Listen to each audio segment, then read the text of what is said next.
Little fishes, greetings. Know that it was I, Alexander of Macedon, third of my name, Lord of the world, who has done this to you. What have I done? Drop, drop, drop! Prologue. And I saw a man who was a soldier.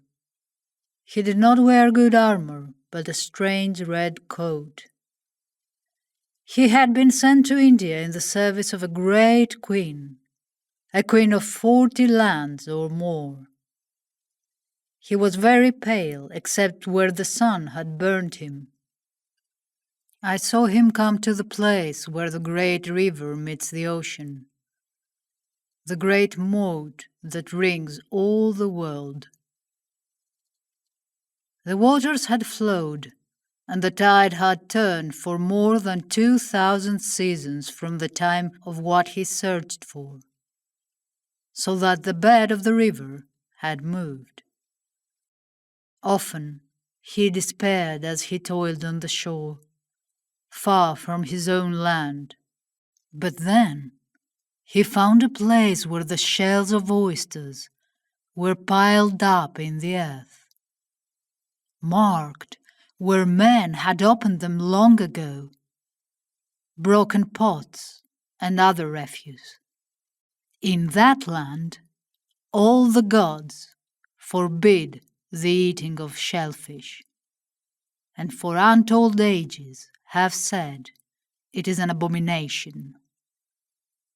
Like unto the laws of the strange Hebrew god who has no family. So the man knew that people from the far west had been there long ago. The man's heart was fast in his chest. He was full of joy. Finally, he found broken blocks of stone. And then, the final proof. A golden coin, marked with the great king's face, the lion headdress, and the horns of Ammon on his head. The man had succeeded in his quest, a quest that had driven him since childhood's hour. But he never knew the true and terrible story I will now relate. Book 20 of the Book of Marcion. 1. General Seleucus was not a happy man. His bad mood had put him in a reflective frame of mind that was unusual for him. Normally, he was a combination of immediate, practical, raw action and courage, mixed with what others sometimes privately thought of as low cunning, but what he himself called my good common sense.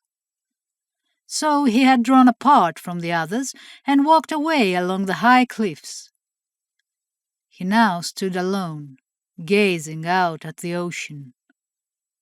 On his left and far below, further up the coast, were the huge many-mouthed estuaries of the mighty river Indus, poured out into mother of salt waters. All was a hive of activity. He could hear and observe the labor of tens of thousands of men working on the vast new harbor and fortress. Hundreds of new ships were being made, to be commanded by Admiral Nearchus for his proposed exploration of the ocean coast. Yet another new city was rising.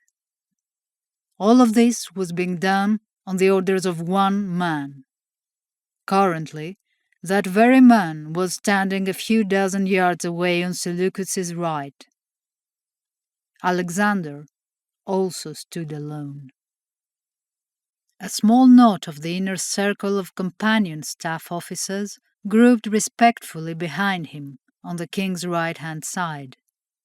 He was clad in a simple undecorated linen robe. The plain gold circlet he wore on his head, the only outward indication of rank. Hands clasped behind his back, his head turned slightly and tilted to the left, a posture typical for him. His Majesty had now recovered sufficiently from the arrow wound in his chest that he no longer had to lean on a staff. Before this tableau of figures, in a huge, recently made clearing, carved from verdant jungle, activity just as frantic as below, albeit on a vastly smaller scale. Dozens of savants and artisans, mainly from the southern Greek mainland cities and Egypt, but also Persia, many other places.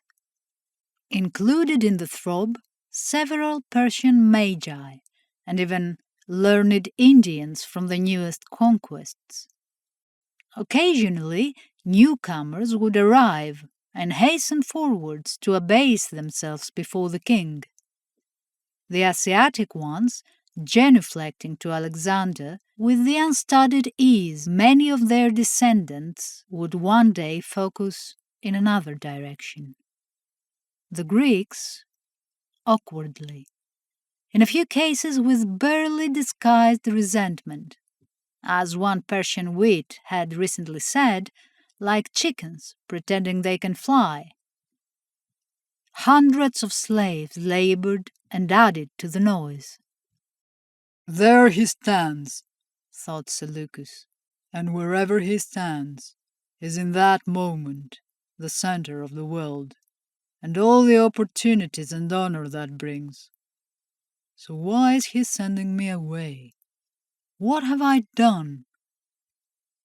The general turned away in disgust, as much at what he perceived as his own unwanted weakness as anything else. He stared out at the water, but as always, he was sharply aware of his surroundings. From the corner of his eye, he saw the king make a small gesture. One of the staff officers came and stood beside him. Seleucus didn't have to look any closer to tell who it was likely to be. He smiled a small, strange, almost imperceptible smile. The officer was now walking in his direction. The man who approached him moved with the quick, easy, but somehow carefully studied movements of those rare individuals who combine great physical prowess alongside formidable intellectual power of one kind or another. Seleucus was honest enough with himself to admit that the king had a similar walk, at least as far as the monarch could be compared to any man. That there was probably more than one good cause for this resemblance, he also knew. The man came up to him and gave him a friendly greeting. The man in question was much smaller than Seleucus's 7 feet. He had small, close-together eyes and a small mouth, a rather bulbous nose. His bearded face should not have been proposing, perhaps even sinister, but somehow he exuded a boyish charm. Then, as now amongst men like him, he seemed to retain some of the energy and openness of early boyhood. For his part, as he beamed up at Seleucus, the man thought as he often had, he deserves his nickname Oxhead. He looks just like a bad-tempered bull. But, as he always mentally added, never take him for a fool. Without any pretense at subtlety, angrily, Seleucus began. "Why, Ptolemy, am I and my men ordered north when the king is to stay here, and then go with the rest of the army into the Gedosian desert? And where in Hades are the Agrianians? You know the Hypaspists always work alongside them. Asking me to operate in these conditions is like asking me to go about with one sandal on. And where are 1 100 of my best officers. I can't find them anywhere. I'm not well used, sir. I am treated as a foreign mercenary captain, not as one of the king's companions." Ptolemy shook his head in mildly mocking commiseration. "You might as well get it all out, Seleucus. I can tell there is more," he said. "As a matter of fact, there is more," retorted General Seleucus. He spat the next few words out with barely suppressed fury and venom. "I'm informed that I am to be under the command of Antigonus One Eye. I shall have to listen to that Cyclops as he gives endlessly forth on and on about his great victories won on his independent secondment, the great satrap. Finally, after skulking up our own back trail, we are to turn west into the territory he governs, where we shall have the pleasure of seeing the locals kiss the ground before him. I am the commander of the Silver Shields, the finest infantry in the world, but I would almost wish to see the 2,900 who remain with me broken up into work parties who fetch and carry among the baggage trains rather than endure these insults." Seleucus fell silent. A thunderous silence, his massive arms folded across his chest. After a thoughtful pause, Ptolemy quietly asked, "Have you asked Perdiccas about all this?" The two men suddenly exchanged a look and laughed. The mood instantly lifted. If there was mockery in the laughter, it was without any malice. Their old schoolfellow Perdiccas had always been what we might now call an ever-amicable class clown. He had always been full of schemes and escapades. These always went wrong. The passage of time had made them more amusing in memory than they had been for them as boys. Even the then priest, Alexander, had allowed Perdiccas to direct him at times. Also, Perdiccas had long ago, and many times since, proved himself a formidable and brave warrior. "Of course I asked him," said Seleucus. "He did his usual, made a lot of conciliatory noises. The short of it is, he obviously doesn't know, but didn't want to admit it. Anyway, Ptolemy, don't think I didn't see who you were just talking to. Get on with it, man." Ptolemy looked at him thoughtfully, then spoke. "First, I'd like to talk to you and ask you what you think of this business here." Seleucus interrupted him. "You talk more than a bloody cult always have." Ptolemy ignored him and continued. "The king's latest project, because it may have more bearing on what you've asked me than you might think." Seleucus snorted in disgusted mockery and skepticism, then sighed in resignation.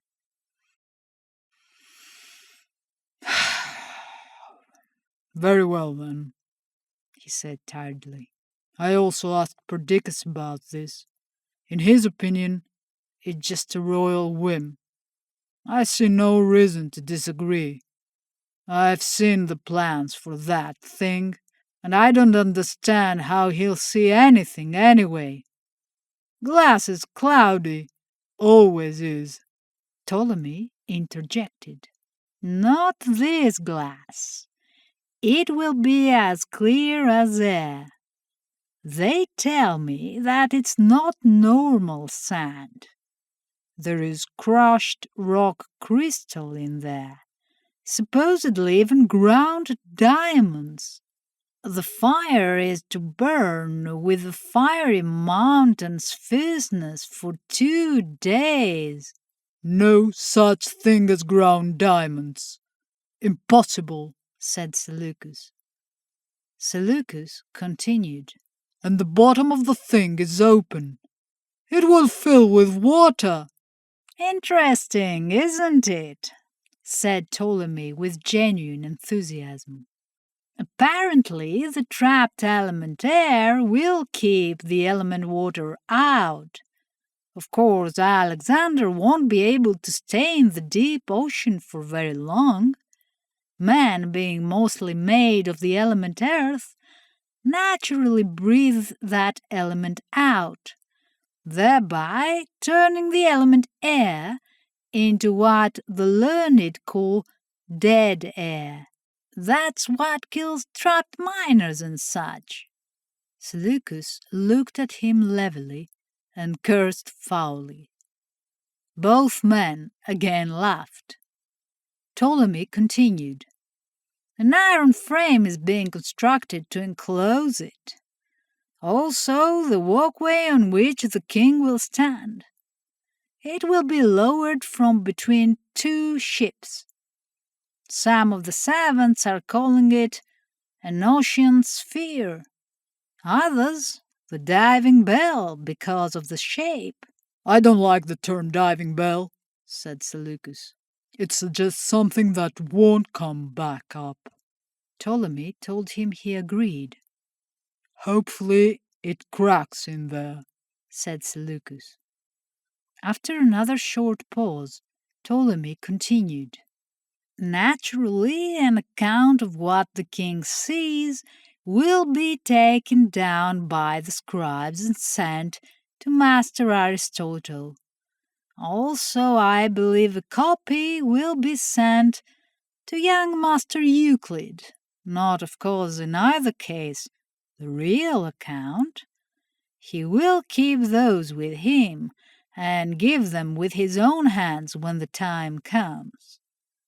Seleucus rounded on him. He was immediately completely alert.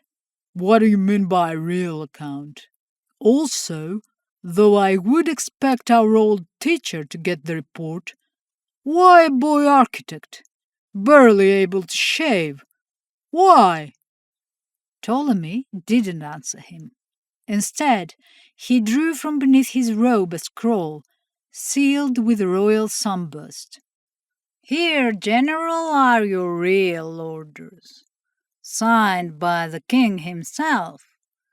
You are to read them, then give this to Antigonus One Eye, when you're 2 days' march north of here. You will be delighted to learn he knows nothing of this matter. You are instructed to detach your entire force from the northern column, plus 1 complete taxis of the phalanx. Also, the entire force of our Cretan archers, all 2,000 of them, a force of almost 6,000 men. You are to return with them here. You are instructed to follow a circuitous route southeast. You are to set an easy pace and keep the men well fed and watered so they arrive fresh. They will need all their strength. Seleucus snatched the scroll with undisguised eagerness, his eyes blazing. Then he started to laugh great bursts of mirth.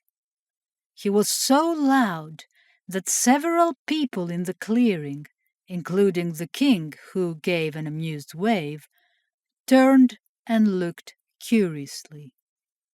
Ptolemy gave a polite, slightly pained chuckle. I'm so glad you're pleased, dear Seleucus. The king told me something of all this yesterday and just told me to come and give you that. He pointed at the scroll in Seleucus's massive paw a few moments ago. Seleucus had regained enough of his composure to say, "He doesn't know. This is delightful. His good eye will pop out. I can't wait to see his face." Then he fell silent. He stared intently at Ptolemy. In a low and deadly serious voice, he said, "What in the name of all the hells is going on, man?" Ptolemy was silent for at least a minute. Then he said, "I'm instructed to tell you that Alexander will come and see you himself this evening. He will explain everything. In the meantime, I am, so to speak, to prepare the way. But before I begin, I would like to ask you some questions." Seleucus held up his hand and said in mock indignation, "You're worse than that old Athenian rogue Master Aristotle used to talk about. Just give me a straight answer, man." "Socrates," said Ptolemy, "if I must be compared to a common-born Athenian many decades dead, then I could think of worse. Please, indulge me." Seleucus sighed in resignation. "Firstly, what do you think of the Indians? I mean, in general." Seleucus considered briefly. "They are, of course, just barbarians, and the Malians deserved what happened to them. But good fighters, brave, able, not just in the big kingdoms with cities. The jungle tribes have good armies, and you can do business with them. They have the common sense to keep treaties when it's in their best interest." Ptolemy nodded in agreement and said, "And also admire people who live so far from the Middle Sea, who are our equals in the arts and sciences." Seleucus gave a snort, but also nodded. Ptolemy continued, "I would say that between us, we encapsulate the common opinion of the army. We think the Indians are barbarians, but we respect them.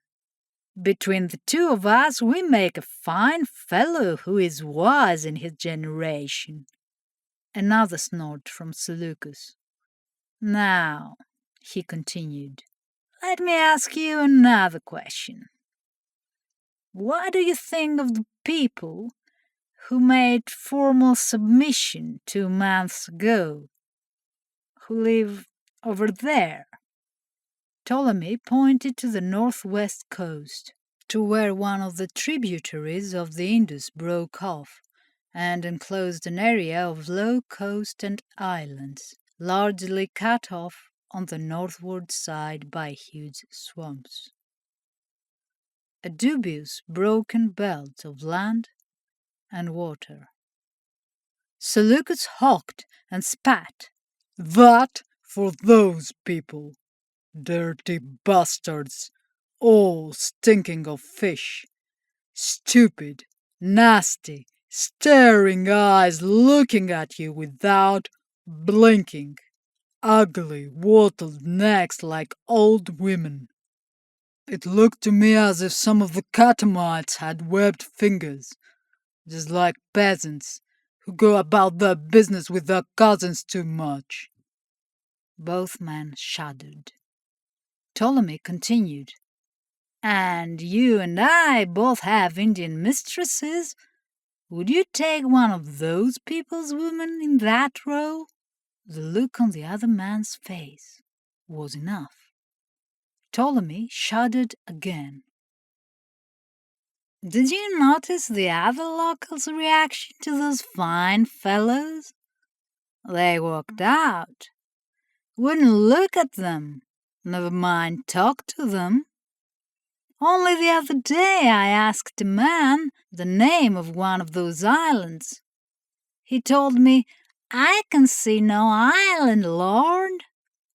I don't think torture or treasure could have got him to acknowledge it was there. And talking of treasure, that was a lot of gold those devils brought in. Normally, Seleucus, you're like a dog after a heated bitch when it comes. The big man interrupted Ptolemy. As are you, as are we all.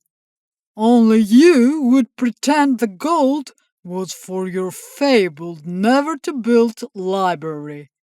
You might even be serious. He sneered amicably. Anyway, it wasn't the gold that put me off. I didn't like the work. All horrible fishes and squids, crowns and diadems made like they were for those wretches' narrow heads. It reminded me of... Here Seleucus fell silent. Ptolemy spoke for him. They reminded you of some of the pieces we found in Tyre, in the old quarter when the city fell, and the dead children. They had been sacrificed. And you are also thinking of that thing that some of the men say came from the water and attacked them all. The big man nodded. Also, said Ptolemy, did you notice there were no old grey beards present? It wasn't just disrespectful to the king, it's not the done thing round here. The Indians reverence old age. Where were their old men? Most of the ugly devils were younger than us. Seleucus looked at him thoughtfully, then said simply, What is going on? The king will tell you everything tonight. I'm nearly finished. There is just one more thing he wanted me to say. Did you hear the story the couriers brought in? About our old teacher?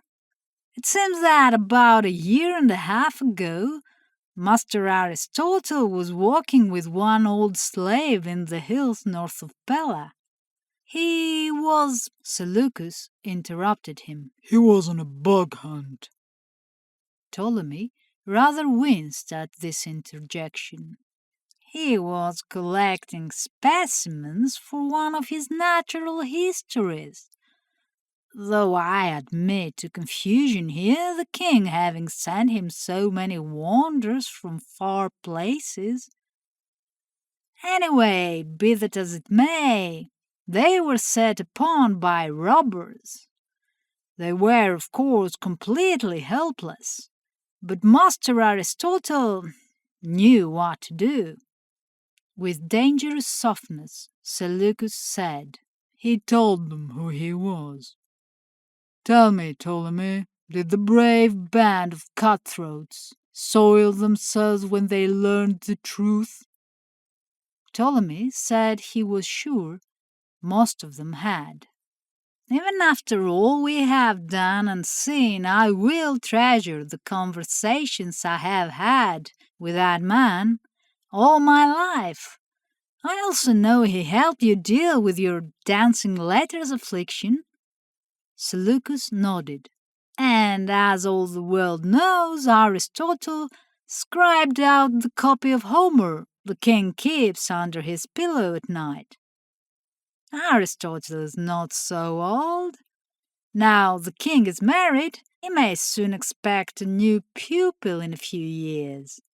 May all the gods make it so. Anyway, one bold devil said they should just kill him anyway, bury the body. Fortunately for Aristotle, he knew what to do. He told them people, in fact, did know the general direction and place he had been planning to go. Master Aristotle told them The Queen Mother may not be over fond of me, but she will know what the king would wish. For your own sakes, you must not harm me or this man. Everything in this entire region will be destroyed. Trees, animals, men, women, children, all laid waste. A veil of desolation she will make of it, to such extent that a crow flying across it will have to carry his own provender. The robbers all turned tail and ran.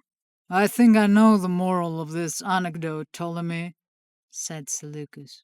This business, whatever it is far more serious. It also touches upon what both our king and us are capable of, when necessary. Ptolemy nodded and said, Far, far more serious. A battle is coming. The king will tell you against whom. By the way, why didn't you go to him yourself and ask him about why you were being sent north? Seleucus gave a snort. In the light of unfortunate recent events, when half the men think they are going into the Gedosian desert as punishment for what they did. Also, I don't have your advantage. I'm not his brother. And suddenly, Ptolemy had drawn his sword. His face was contorted with focused, deadly rage. The sophisticated intellectual was gone. The point of the blade would have been at the other man's throat had he not leaped back, panther fast, and drawn his own blade. Be very careful, dear Seleucus. The king has many titles. He needs no new ones. And I do not need the invitation for the assassin's knife that one brings. Besides, you and I have been hearing that stupid story since we were boys. Deadly violence had come. It was never far from these men and their comrades. If they were soldiers whose doings would still be studied unimaginable years into the future, they were also the original robber barons who would one day almost destroy their own world. Suddenly the moment passed. It passed with the apparently inexplicable suddenness that it still does amongst proper soldiers, not trivial thugs. Laughingly, they embraced, slapped each other on the back. We mustn't fight, Ptolemy. I would find it disturbing if we didn't quarrel, Seleucus. It would be disconcerting. I think it very likely 2 old men will be fighting still in 10, 15 years' time. Who knows? Perhaps far from here, in that island north of the Pillars, near what the geographers call Ultima Thule. Myself with a book in my hands, you will be criticizing the young men, telling them they don't know what they're doing. We will still be fighting. And Alexander will come and knock our heads together for us, as he always has, said Seleucus. As he always has. May it ever be so, said Ptolemy. No one had even noticed the altercation. In the clearing the king had moments before given the order.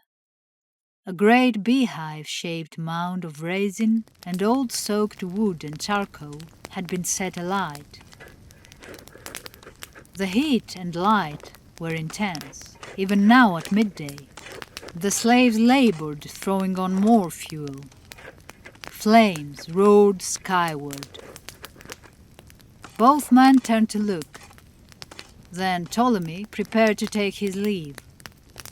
As he walked away, he turned suddenly and angrily said, It may be of interest for you to know.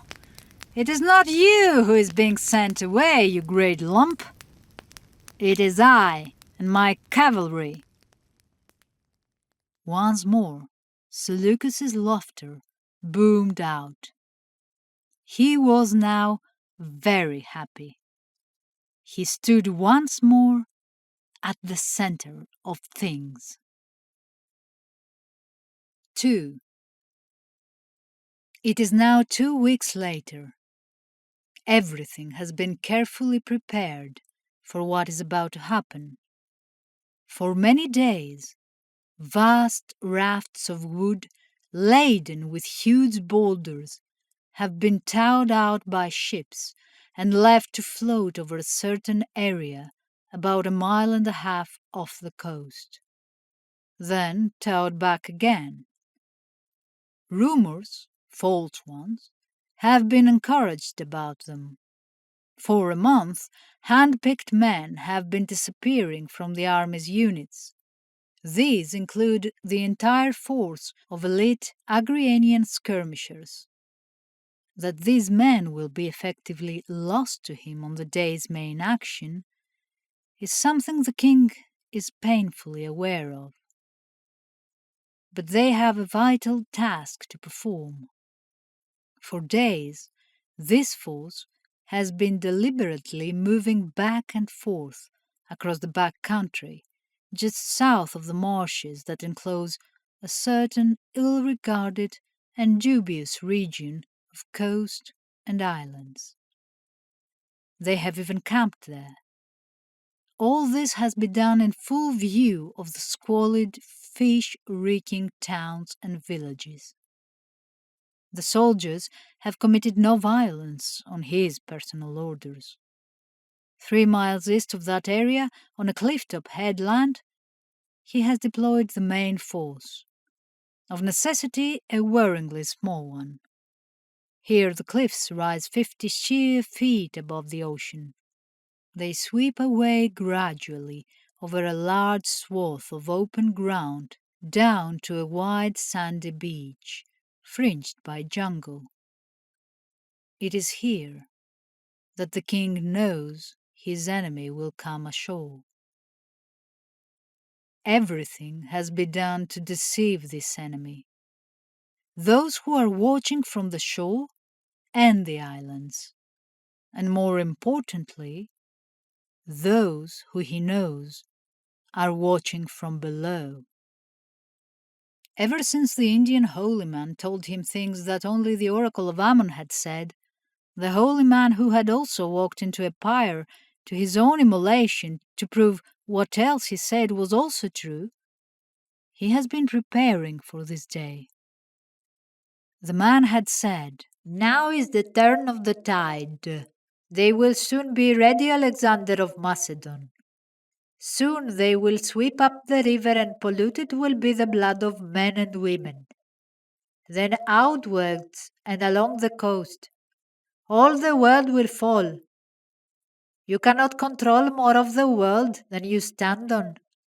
But stopping this evil is a worthy job of work. You are the only one who can do it.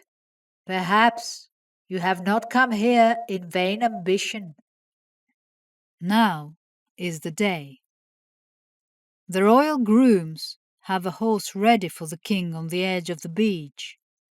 Some time ago he has gone up to the animal and whispered in his ear these words, "Bucephalus should be here, but he is gone. Yet I know you will not fail me, good and loyal friend, incapable of betrayal and corruption. I know you, like all wholesome beasts, would wish to flee from or kill those who are coming. But you must be calm, patient." He had gently patted the animal's neck and turned away. The king is rowed out by 2 sailors in a small boat.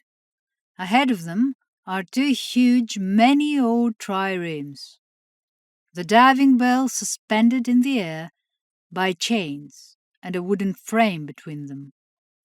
It is indeed almost as clear as air, enclosed by mighty iron bands. A rope ladder descends from inside it.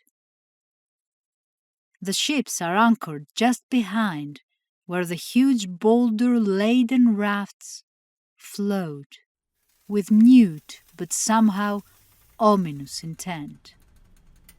The two vessels are also attached to long ropes. It may be necessary for the work parties on the shore to pull them in very quickly. The king is in full armor, fully armed. He wears the breastplate of Achilles. On his head a small iron helmet. Over this, the lion headdress. A proper European lion, the ones from the highlands back home, who the hunters say are becoming rare these days. This is all a calculated risk. Should the enemy reach the ocean sphere, they may drag him into the water. He will sink like a stone. Yet he wants to be seen. So the calculated risk is taken. It is dawn. Full light is coming quickly. This is very necessary. Almost casually he turns and looks northwest. At first there is nothing. Then, faintly, carried on the breeze from far away, the sounds of screams, shouts. The first traces of smoke begin to rise. The noises become louder, the smoke thicker. The king smiles grimly. He tells the sailors to row him over to the waiting ships. When he reaches the bell, he quietly orders, pointing at the rafts, "Burn them." Soon, smoke is rising from the huge rafts. The timber has all been well soaked in oil and pitch. He waits for a few minutes, then climbs up the ladder into the bell. Just before entering it, he reaches and absently touches something that glitters on one of the iron bars. The bell is lowered into the ocean. As always, he has thought carefully about the enemy. These foes are particularly powerful and old. Old. He thinks they may be full of pride. Pride that is even huger than they themselves suspect. Build up over centuries, layer on layer, even as pearls are formed within oysters near their homes. He has calculated that it might be possible to goad them into rash action. He hopes he is right. If not, a disaster will occur. Hence, this part of the plan. At first he can see nothing in the gloom. Then a shoal of fish swim past the bell. Above, the sun has risen higher, and as the light increases and his eyes grow used to the watery murk, he sees that which he has come here to see. The sight almost seems to loom into view. A vast panorama of cyclopean, eternally soaked blocks of worked stone. It disappears unending into the ocean. Even the huge buildings themselves are an offense to the eyes, to sanity. Vast vistas of stone whose angles look all wrong, walls that seem to rear threateningly, yet which in the very same instant to retreat and slink away sinisterly, all dripping with seaweed and slime. And everywhere the carvings, fish, whales, octopus, nameless marine things. And then there are the worst carvings of all, the images of all those who have raised and who dwell in this evil place, neither fish nor man, a gilt-scaled travesty of them both, and even worse things, huge statues of the monsters these monsters worship in turn. Here and there, the movements of a few of the living embodiments of these abominations. The city is called Many-Pillared Youth Gatharoon, sometimes also Youth Gatharoon in the Depths.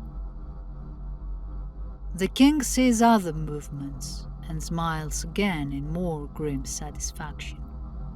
Above him, one of the rafts has collapsed and the huge boulders crash into the sea. They fall with deceptive slowness, cushioned by the water. Then they begin to crash into the buildings, doing terrible destruction on the ancient walked stones. He sees a sunken colonnaded avenue collapse under one impact. A strange leaning tower, all festooned with a forest of seaweed falls. All around, the stones begin to fall. Alexander looks across a great plaza, sunken under the water since the world was young. There on a pillar, squatting for untold centuries, a statue, squid head and wings. A huge stone shears away half the head. From the buildings, they begin to pour in huge numbers. He knows this is only a suburb of the city. He also knows the attack on their outposts on land has lured most of them away, or hopes it has.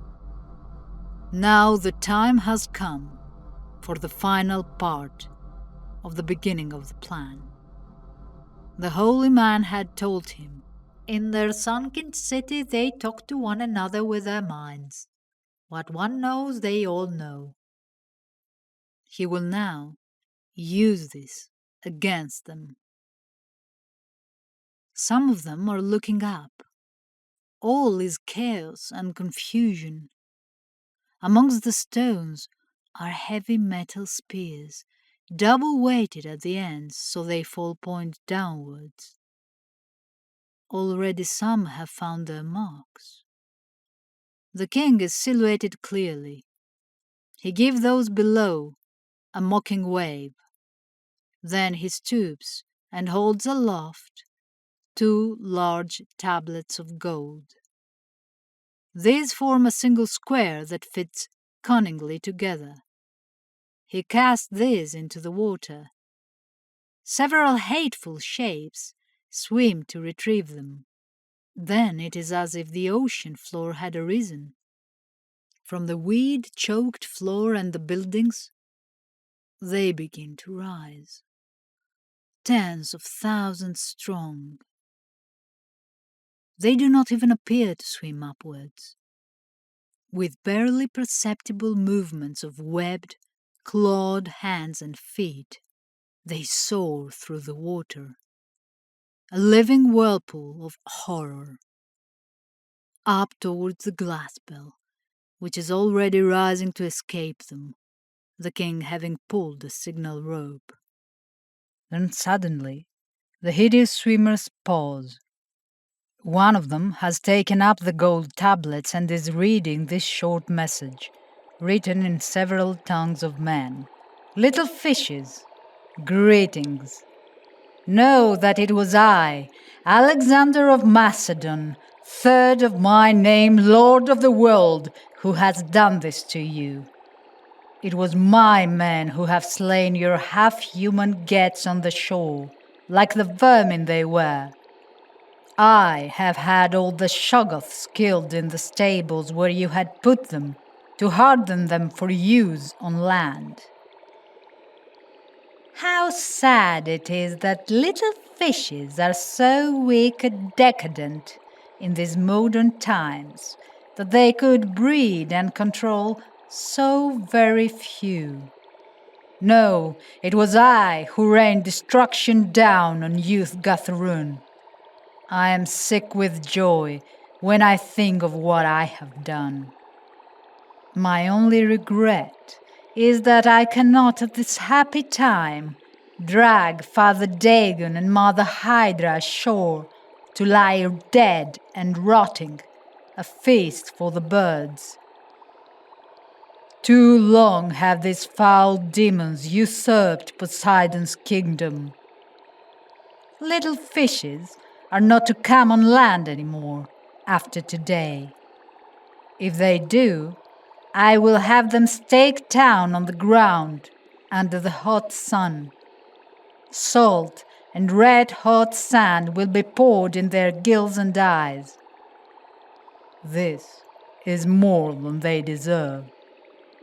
If they had one head, I would cut it off. This would be a kindness. I know what the third oath of Dagon is. I know how they forced many of the brave Indians to take it. The fate of the men and boys, as terrible as the women and girls. Little fishes will say that they are numberless, that they live forever and can never be destroyed, that they are the keepers of secrets immemorial. I say yes, yes, and yes again. It must be very wearisome for little fishes in their sunken octopus shit befouled hovel, but I am generous. I and my soldiers will be waiting to give them the gift of death. But they must be patient.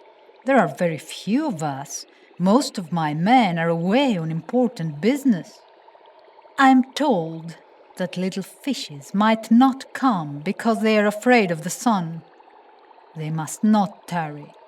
Soon we will be away into the scorching desert, where little fishes can't go. It might also occur to them to take cruel, unjust vengeance on the new city or the local people. If they do this, I will return and roof the sea above with ships. They will feel the tramp of the host I shall bring far out in the ocean. Alexander. They all now knew the message. Such was their rage that the sea seemed to boil around them as they slashed at it viciously. They began to swim toward the shore. Above on one of the ships, the king said, "Take us to land. The deep ones are coming." 3. His greatest fear had been that they would treat the affair like a gigantic siege, come up on land and destroy everything for miles around, whilst avoiding his main body, then attack under cover of night. That would bring catastrophe. He now had no need to worry. Not only he already horribly damaged them, although in the vast scheme of things it was all in truth a mere pinprick. He had mocked them. This was something new and intolerable. They were the dreaded ones, little fishes. The ones the humans only mentioned in fearful, trembling whispers. Those whose glorious victory, sunken hovel, was inevitable and preordained by the true gods. They who would reach out for men and women with their reeking talons and do as they would with them, staked out. The deep one's rage was indescribable, monumental. They will kill all his men in front of him, and then take the human king into the ocean. They will half drown him 12 times, pass him around between them before they kill him. They planned to use cunning arts to preserve his body and face for all time. There was a certain carven pillar far away in the deep fastness of the water. They would bind him upside down to this, and then, for all time, come and mock and slobber into his face on the anniversary of this day. Down in the eternal dark depths of Father Dagon and Mother Hydra. Now, as the ships neared the shore, Alexander has another fear. Outwardly, he was completely calm. Within his mind, this thought repeated itself endlessly. What have I done? He remembers how numberless they are. He is glad he has ordered the raiding parties to quickly retreat after the attack on the coast is over. The enemy are as endless as their home. Never in a million years would he let anyone know his thoughts. In any case, it is now too late. The diving bell, its purpose done, has been cut away and cast into the water. The ships are now beached, half dragged out of the sea. The men all do as they have been instructed. They flee at top speed back into the jungle. The king calmly rides his horse along the water's edge, so he is slightly nearer to where the cliffs rise. He moves closer to where the sand ends and the first of the dunes begin. Then he turns the horse and looks calmly out, oceanward. At first, there are only the steady movement and beat of the waves. But then other movements, just under the surface, vague shapes. Then a clawed, webbed hand breaks the surface. Here, a flash of sickly fish belly whiteness as one of them rolls over in the surf. There, a hideous green scaled spined back.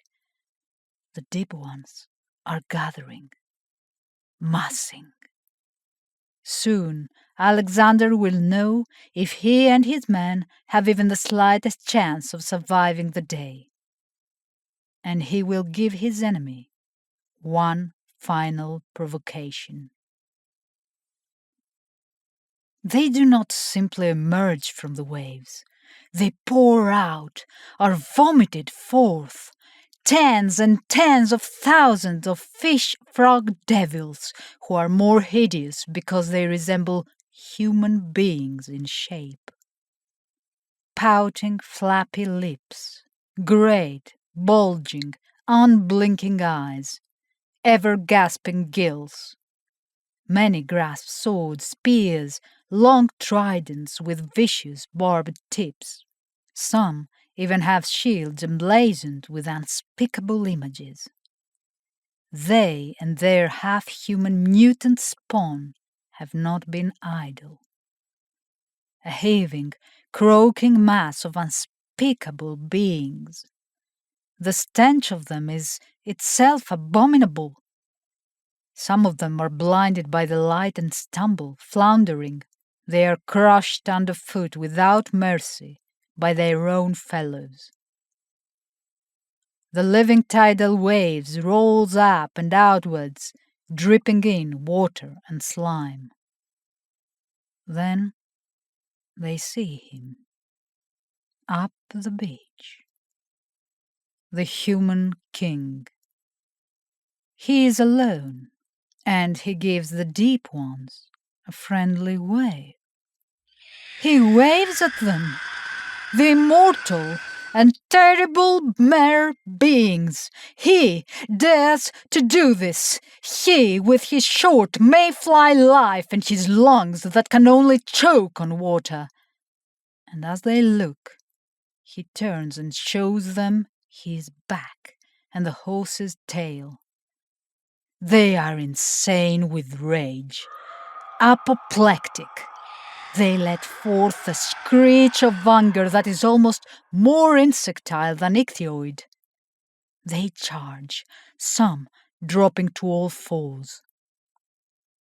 Up the beach, the horse has been held in place by a force that had someone been nearby, they would have perhaps felt it physically. This was, of course, the king's will. He leans forwards and whispers in the animal's ear, "Run." The stallion, still more a hardy little pony than like a modern horse, is immediately galloping away. He does not need his rider to even guide him. He knows where to go, up and away across the slopes to the cliffs. Their terrible pursuers are 200 yards behind them, some even nearer, and they are gaining ground. The king has been perfectly aware that he is still too incapacitated by his wound to fight for long on horseback, let alone on foot. So, as he said to Seleucus the day before, to catch fish, you use live bait. And atop the cliff, in a vast open space, a fortress stood. It is a fortress of armored and armed men, 16,000 strong. Its left face along the sheer cliff is completely open. At the four corners, 100 strong, the silver shields. Seleucus himself is standing at the most exposed point, the apex of the south-facing landward corner. He and his men are in full heavy armor, like that of Leonidas and his men at the pass all those years before. He has had them discard their stabbing spears. This will be sword work. The night before he told them, "We are going to gut some fish." And there was laughter. Along most of the formation ripple the long upright sarissa pikes, each 16 feet long, all topped by the small sturdy points the Romans will one day refer to as little teeth. They can punch through shields, armor, flesh, and bone. The soldiers are all grizzled, experienced veterans. Its 15 rank-deep face of the square is not the clumsy, unwieldy mass of the successors that the legions will one day fight. Last night, the king deliberately walked past the camp of the unit that now forms the southern face, that which will now face the first full impact of the enemy. General Seleucus had happened to be with him. Alexander had casually remarked to some of the men, "I'm going to stay just behind you tomorrow, on my horse's back. I will not move. So tomorrow, you are my royal guard, not this fellow." And he had, with equal offhandedness, lightly cuffed the general's ears before putting his hand on the big man's shoulder. The king had stumbled slightly, and Seleucus steadied him. The king thanked him. Then he winked at the man. Seleucus roared out that if this was the case, he would stand the men all the wine they could drink and give them gold from his own purse, as they would be in his employ. Cheering erupted. But some of the men, those who had also served the king's father, had wept unashamedly, lower lips trembling, the tears coursing down their scarred, weather-bitten faces.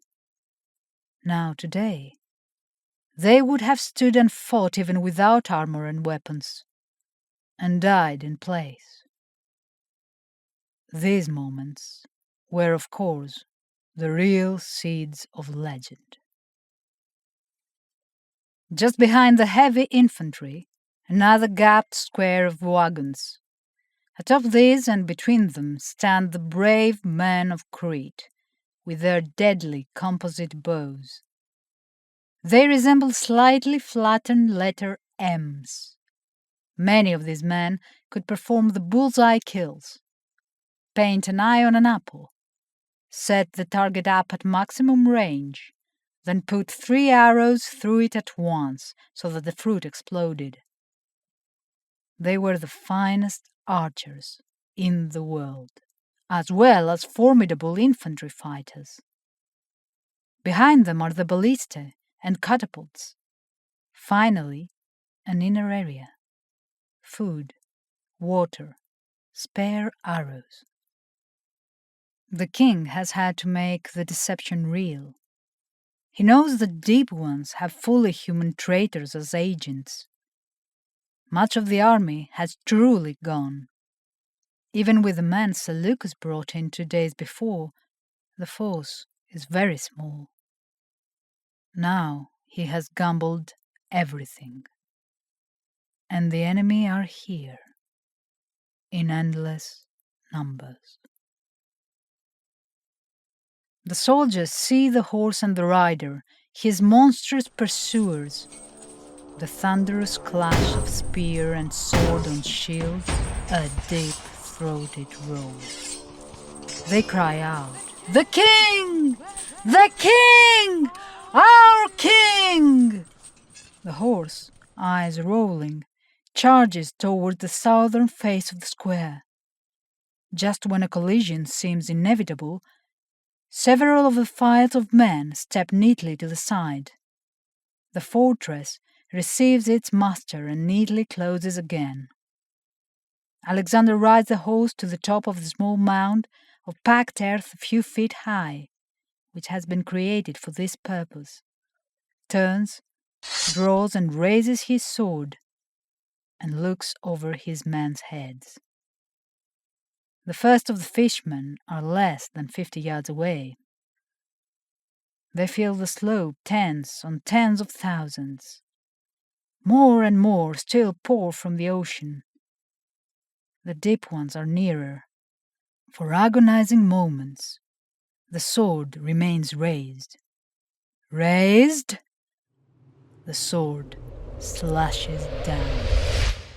Screaming at the top of their lungs, the officers yell, "Drop! Drop! Drop!"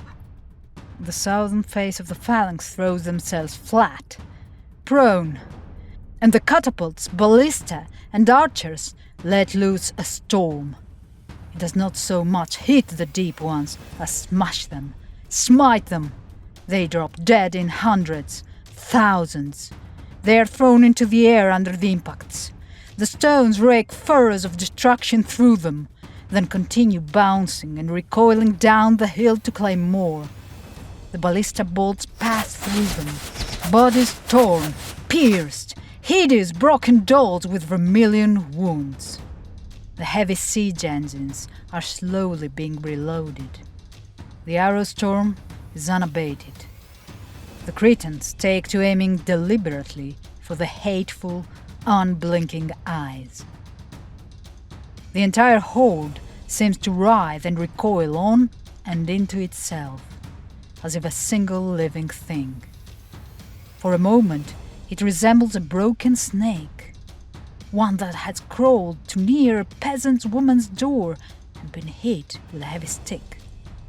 For precious moments, the Gilman's advance up the slope is halted. Then, screaming and croaking in hatred, they sweep up and on. And the officers on the great square's southern face are shouting frantically, maniacally, "Up! Up! Up!" The men rise smoothly to their feet, pikes in hand. Incredibly, they still hold their sarissas upright, at rest. The enemy have surged on over their dead. The archers are now firing over their own men's heads. When the Deep Ones are almost on them, the officers cry one word: "Couch!" The first 5 ranks bring the pikes sweeping down. Impact.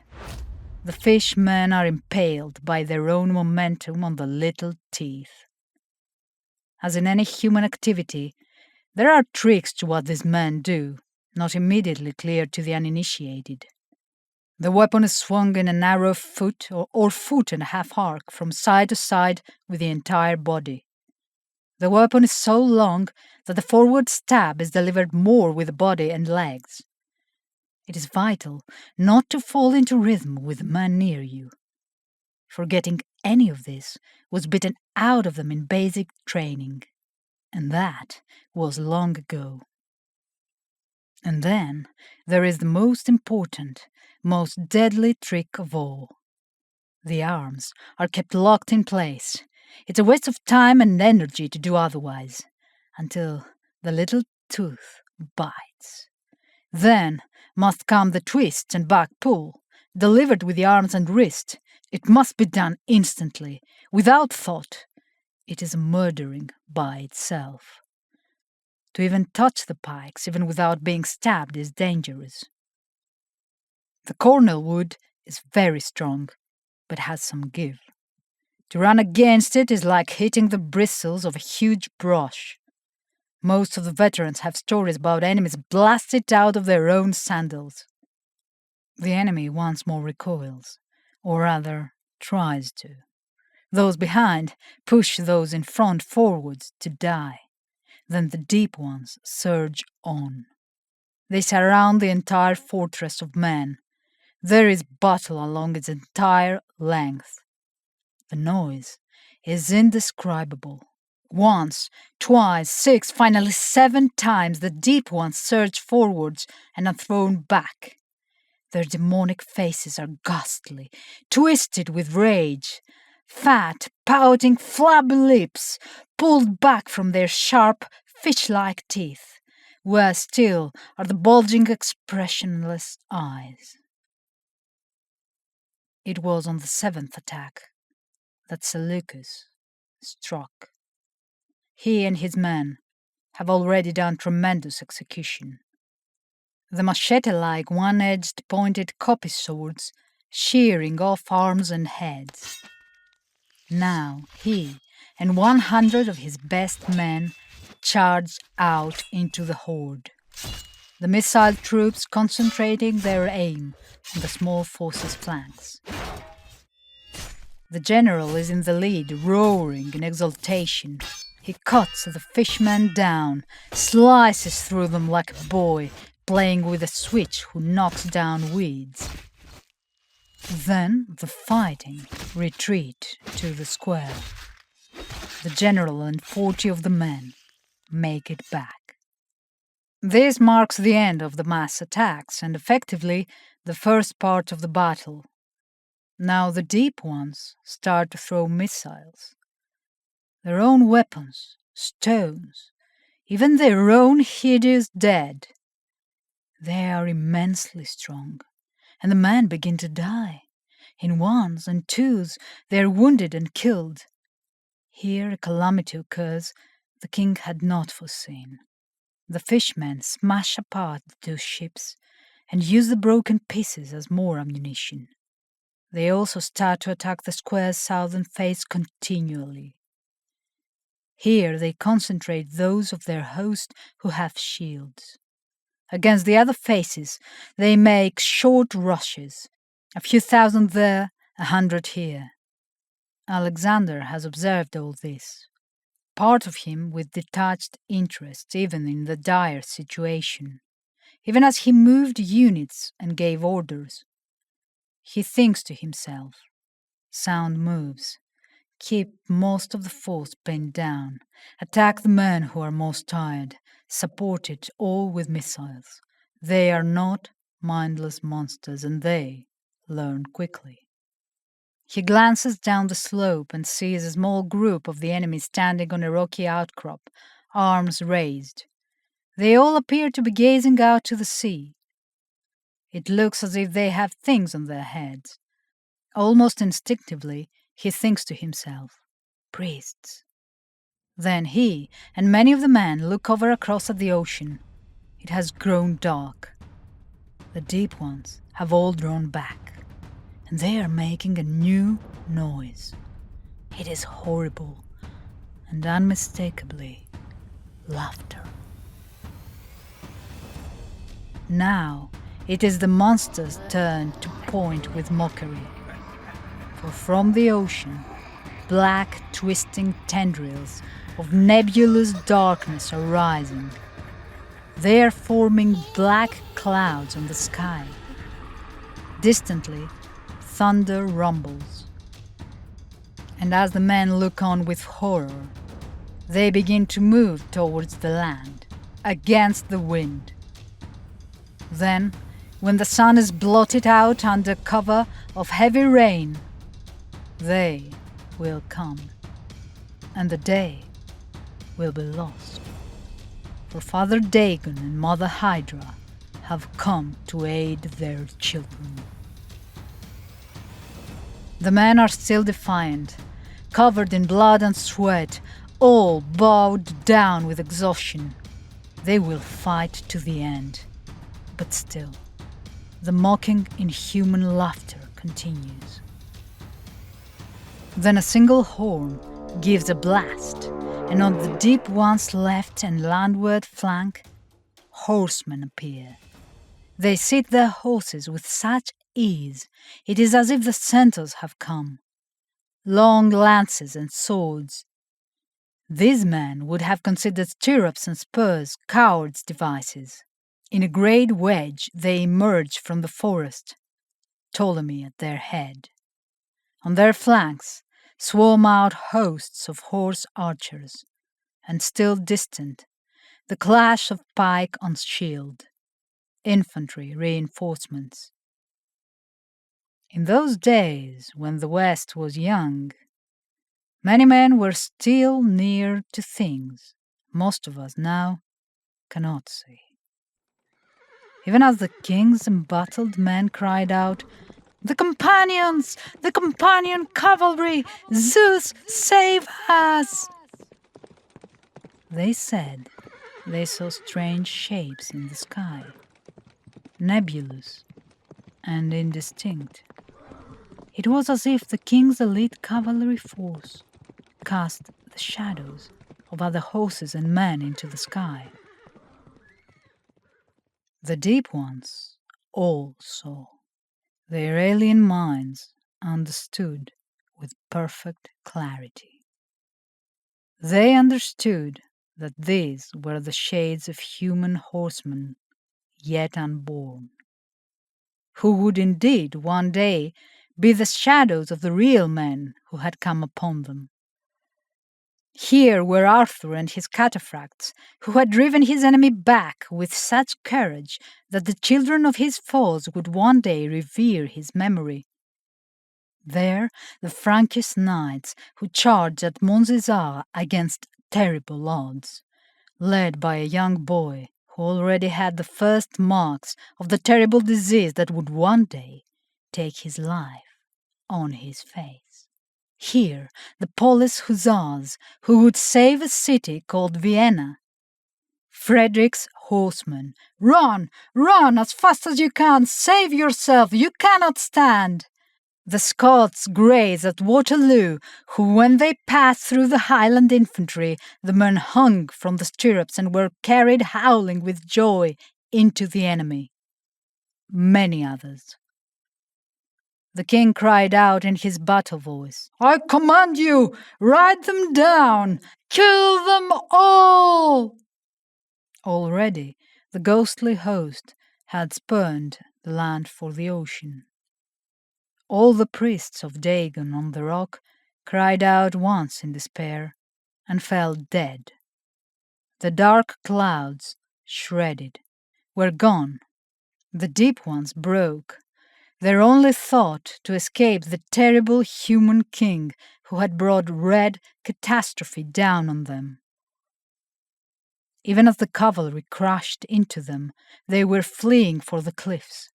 If they could escape into the water, they would be safe. Here, the final trap. The tide has turned. They fall into very shallow water and very hard, sharp rocks. The waves turn red. The very ocean has been used against them. Ptolemy rides his cavalry almost to the brink, then wheels to the right and down the slope. The men roar in triumph. The battered square is moving unstoppably down the hill. The day had been decided. Epilogue. But although his own kind spurned him when he was old, the people loved and respected him. And one day, a villager brought the old man in the faded red coat a beautiful, broken piece of ancient glass from where it lay by the shore. A rusted iron band, so broken and thin it was almost gone, and written on a tiny gold plate, "Alexander of Macedon had me made."